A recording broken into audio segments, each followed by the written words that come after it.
एक तरफ तो ये कहते हैं हम विकास करेंगे, दूसरी तरफ विकास के नाम पर विनाश ही कर रहे हैं। जहाँ जहाँ आदिवासी रहते हैं वहाँ जंगल है, और जहाँ जंगल है वहाँ खनिज है, और ये हमेशा खनिजों को उजाड़ने का काम कर रहे हैं। बहुत सारी बीमारियाँ पैदा होगी, बहुत सारे लोग विनाश का कारण बनेंगे।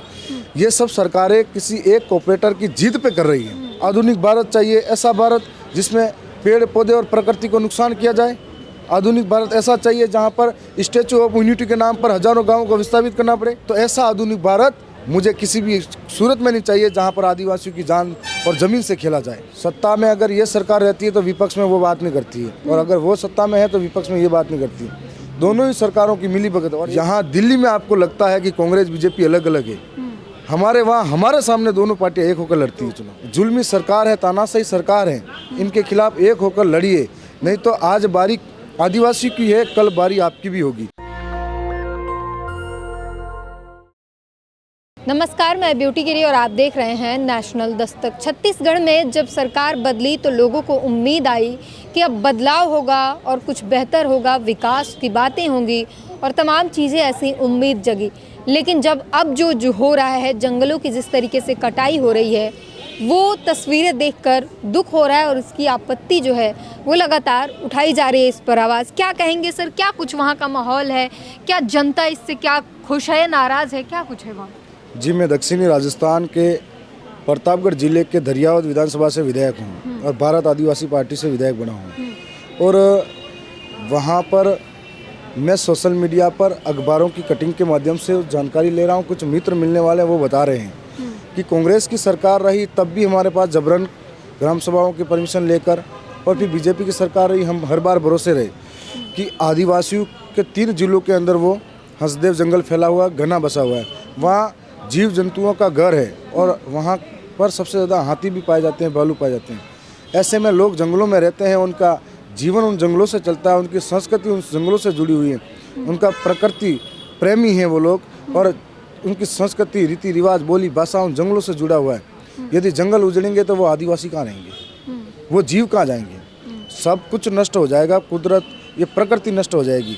और यदि ऐसा कोई करता है तो देश के अंदर एक तरफ तो ये कहते हैं हम विकास करेंगे, दूसरी तरफ विकास के नाम पर विनाश ही कर रहे हैं। जहाँ जहाँ आदिवासी रहते हैं वहाँ जंगल है, और जहाँ जंगल है वहाँ खनिज है, और ये हमेशा खनिजों को उजाड़ने का काम कर रहे हैं। मेरा सवाल ये है कि सरकारें चाहे कांग्रेस की रही हो या बीजेपी की रही हो, लेकिन दोनों ही सरकारों में नुकसान आदिवासियों को ही उठाना पड़ा है। जिस तरीके से जंगलों की कटाई हो रही, वहाँ के जानवर भी परेशान हो रहे हैं, आदिवासी भी परेशान हो रहे हैं, और जब ये दोनों सड़क पर आएंगे तो और बड़ा विनाश होगा। किस तरीके से देखते हैं आप इसको? ऐसा हुआ तो द्वंद्व होगा, इंसान और जानवर, हाँ होगा। वो बिल्कुल गाँवों में आएंगे, एक दूसरे को काटने लगेंगे, उत्पाद मचाएंगे तो होगा। दूसरा सबसे बड़ा विनाश है कि जंगलों को काटेंगे तो ऑक्सीजन कहाँ से मिलेगी? जब कोरोना का समय आया तो गाँवों में लोग कम मरे थे, शहरों में ज़्यादा तड़पे थे क्योंकि ऑक्सीजन की कमी से। गाँवों में पेड़ पौधे थे, शुद्ध ऑक्सीजन मिली थी, शहरों में नहीं मिली थी। यदि ऐसा होता है तो जंगलों कटाएंगे तो बहुत सारी बीमारियां पैदा होगी, बहुत सारे लोग विनाश का कारण बनेंगे। ये सब सरकारें किसी एक ऑपरेटर की जिद पे कर रही हैं, और उनके बदले ये सब हो रहा है, जो इस देश को काफ़ी नुकसान में ले जा रहा है। उन अंधी बहरी गूंगी सरकारों को इन जो बने हुए इनके महल है, इनसे बाहर जाकर देखना चाहिए कि आदिवासी किस तरह से अपने अस्तित्व को बचाने के लिए लड़ रहा है, संघर्ष कर रहा है। और अगर ये आदिवासी नहीं रहा तो जंगल जीव नहीं रहेंगे, प्रकृति नहीं रहेगी, कैसा विनाश ही नहीं। और दूसरी ओर ये जो कुछ संगठन है, कभी पशु के नाम पर रोडों पे आते हैं तो आदिवासियों के नाम पर रोडों पे क्यों नहीं आ पाते, या फिर उनका झूठा दिखावा और दिलासा होता है। आपने सरकार के लिए कहा जिद के लिए ये सारा काम कर रही है, किस बात की जिद है सरकार को? सरकारें आज के समय में ये लगता है कि सरकारें बड़े बड़े कॉर्पोरेटर के हाथों चलती हैं। वो चुनाव में अनाप शनाप इनको पैसा बांटते हैं, वो गाँवों में लोगों को बांटते हैं। इसके माध्यम से सरकारें चलती, तो उन सरकारों को वापिस चुकाना पड़ता है कॉर्पोरेटर का। तो उनकी जीत के आगे उनको जंगल बेचते हैं, या आज कोयले की खदानों को देखते हुए अडानी को बेच रहे हैं। तो आज सबसे ज़्यादा जिद वही कर। एक बड़ी बात ये कही जाती है कि आधुनिक भारत के लिए अगर मॉडर्नाइजेशन चाहिए तो विकास चाहिए, शहरीकरण चाहिए, तमाम चीज़ों के लिए फिर ये चीज़ें तो होंगी। आधुनिक भारत चाहिए, ऐसा भारत जिसमें आदिवासी दर दर की ठोकरें खाए, जीने के लिए जूझे। आधुनिक भारत चाहिए, ऐसा भारत जिसमें पेड़ पौधे और प्रकृति को नुकसान किया जाए। आधुनिक भारत ऐसा चाहिए जहाँ पर स्टैचू ऑफ यूनिटी के नाम पर हजारों गाँवों को विस्थापित करना पड़े। आधुनिक भारत ऐसा चाहिए जहाँ पर मेट्रो ट्रेन के चलने के नाते आदिवासी को फिर से विस्थापित होना पड़े। तो ऐसा आधुनिक भारत मुझे किसी भी सूरत में नहीं चाहिए जहाँ पर आदिवासियों की जान और ज़मीन से खेला जाए। आधुनिक भारत चाहिए तो आप विज्ञान को और तरक्की पे ले जाइए। जंगलों को उजाड़ कर कौन सी विज्ञान को ले जाएंगे? और विज्ञान को अगर सीखना है तो आदिवासियों से ही सीख सकते हैं।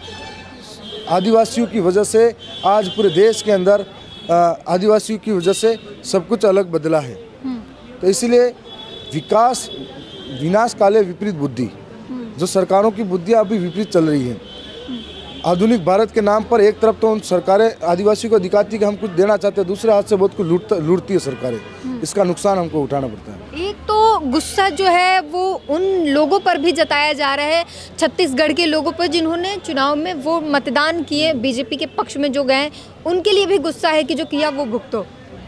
जी, बहुत सारे लोगों की ये उम्मीद थी कि कांग्रेस की सरकार है, इसमें आदिवासियों के साथ बुरा हो रहा है। तो क्या पता ये सरकार बदलती है और सरकार बीजेपी की आएगी, वो हमारे लिए अच्छा करेगी। ये सोचकर उन्होंने साथ दिया।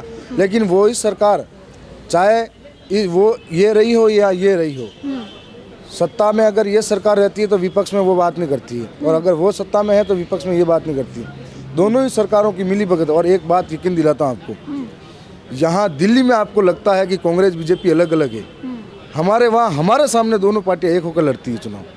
बहुत अजीब बात है। इसलिए दोनों एक हो जाती एक होती है और एक होकर लड़ती है। है, जनता को पता है। जी पता है, इसीलिए तो हम लोगों को जिताते हैं दक्षिणी राजस्थान के अंदर। और आने वाले समय में ये सच्चाई हम तो गांव गांव से लगाकर शहर से तो जयपुर तक लाए हैं, दिल्ली तक भी लेके आएंगे। इसका खामियाजा तो लोकसभा में भी भुगतना पड़ेगा दोनों ही सरकारों को। लेकिन जनता को तो टीवी पे ये दिखाई दे रहा है कि सदन से सस्पेंड किए जा रहे हैं, कांग्रेस और बीजेपी में महा घमासान हो रहा है, तमाम चीज़ें। तो फिर गांव में जाके राज्यों में जाके ये एक कैसे हो रहे हैं? जी, दोनों ही सरकारें एक हैं। मैं जिस दक्षिणी राजस्थान से आता हूं, उसका एक इलाका है डूंगरपुर, जहां पर जिला परिषद चुनाव के अंदर दोनों पार्टियां एक होकर जिला प्रमुख बैठाती हैं। 3-4 जगह हमारे वहां पर प्रधान दोनों एक होकर बताती हैं। सारे कॉलेज के चुनाव एक होकर लड़ती हैं। और कॉलेज ये जो विधायक चुनाव के अंदर दोनों ही पार्टियां अपने अपने कैंडिडेट तो खड़ा करती है, लेकिन अंदरूनी एक होकर चुनाव लड़ती हैं। दोनों के बैलेंस का अंतर जमीन आसमान का होता है। इसीलिए वो लोग जहाँ पर दिखावा करती हैं वहाँ पर एक होकर लड़ती हैं। आपसी साठगांठ से जनता को ठगने का काम कर रहे हैं। जी, 70 सालों से यही करती आई दोनों पार्टियां। अभी भी यही कर रही हैं। जी। छत्तीसगढ़ में जो जंगलों की कटाई हो रही है, सरकार का दलील है कि हम विकास कर रहे हैं, विकास के नाम पर जो है विनाश चल रहा है, उसको क्या कहेंगे आप? और किस तरीके से जो है ये जनता को एक भ्रम के आड़ में रख के ये सब कुछ चल रहा है? छत्तीसगढ़ के अंदर आदिवासी संघर्ष कर रहे हैं, पर होता यह है कि जब बारी आदिवासी पे आती है तो आदिवासी ही संघर्ष करता है। बारी जब किसानों पे आती है तो किसान ही संघर्ष करता है। बारी जब मजदूर की आती है तो मजदूर ही संघर्ष करता है। सब अलग अलग तरीके से संघर्ष करते हैं। मैं तो ये पूरे देश के आदिवासी, दलित सबको कहना चाहता हूँ, ST SC OBC सबको कहना चाहता हूँ कि आप सब एक होइए। ये जो जुल्मी सरकार है, तानाशाही सरकार है, इनके खिलाफ एक होकर लड़िए। नहीं तो आज बारी आदिवासी की है, कल बारी आपकी भी होगी। इसीलिए सब पूरे देश के लोगों को एक होकर लड़ना चाहिए इन जुल्मी सरकारों के खिलाफ। तो जाहिर तौर पर अगर सभी एक साथ होकर एकजुट हो जाएं, मजदूर, किसान और तमाम वर्ग के जो लोग हैं, सभी एकजुट होकर अलग अलग होकर ना लड़े तो कहीं ना कोई कुछ बहुत बड़ा बदलाव आ सकता है, सरकारें कंट्रोल में आ सकती हैं। एक जनता की और मांग है कि बीजेपी कांग्रेस के अलावा तीसरा कोई ऑप्शन नहीं दिखता। बड़ी पार्टियां जो केंद्र में लाया जाए, हर राज्यों में उसे लाया जाए, जो उनके समाज का विकास करे, किसानों की बात करे, दलितों, शोषितों की बात करे। जी, हमारी तो अभी क्षेत्रीय पार्टी है, लेकिन हमारी पार्टी का तरीका सबसे अलग है। कांग्रेस और बीजेपी के अंदर चुनाव लड़ने वाले लोग हाईकमान के उत्तराधिकारी होते हैं, उनके प्रति उत्तरदायित्व होते हैं। टिकट चाहिए तो हाईकमान के पास में कुछ बोलना न बोलना तो हाईकमान तय करेगा, चुप रहना तो हाईकमान तय करेगा। हमारी पार्टी के अंदर ऐसा नहीं होता है कि कोई हाईकमान हो, हमारी जनता हाईकमान है और हमारे कार्यकर्ता और जनता मिलकर तय करती है कि हमारे बीच में चुनाव कौन लड़ेगा। ये इसलिए ज़रूरी है कि यदि हम लोग हमारे लोगों के लिए नहीं बोलेंगे तो हमारी टिकट कटेगी। इसलिए हम लोग हमारे लोगों के लिए आवाज़ बनकर काम करते हैं दिल से कि हम में से कोई चुनाव लड़े न लड़े। तो हमारी जनता हमको बिना पैसा खर्च किए बिना दारू शराब बांटे हमको चुनाव जिताती है। इस तरीके से अगर हमारी विचारधारा को अपनाते हैं पूरे देश के अंदर, जो भारत आदिवासी पार्टी का जो सिस्टम है, आदिवासी जनप्रतिनिधि सिलेक्शन प्रणाली, उसको अपनाते हैं तो ज़मीनी स्तर के लोगों को बहुत बड़ी मजबूती मिलेगी।